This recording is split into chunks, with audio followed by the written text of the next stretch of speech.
নমস্কাৰ, good morning. আপোনালোক সকলোৱে জানে মই এই গাড়ীখনৰ স্পকৰ কাম কৰিছিলোঁ, দেখুৱাই আছোঁ ফেচবুকত দি আছোঁ, চাই আছে। এতিয়া স্পক পূৰা পুৰণাখিনি কাটি কুটি নতুন লগাই দিলোঁ।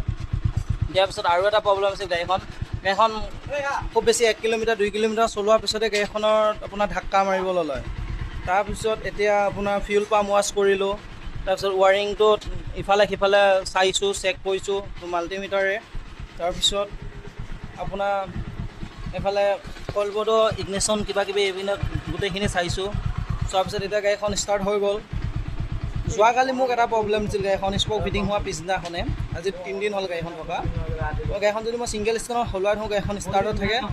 যদি এনেকৈ ডবল ষ্টেণ্ডত ষ্টেপ কৰি দিওঁ গাড়ীখন ষ্টাৰ্টটো অফ হৈ যায়গৈ।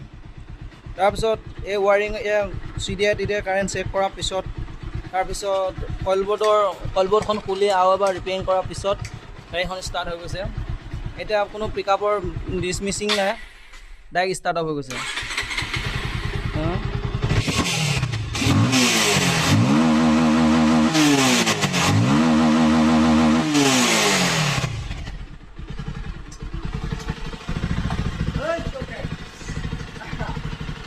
ষ্টাৰ্ট হৈ গ'ল, এতিয়া ফিটিং হৈ দিয়া লগাই দিয়া।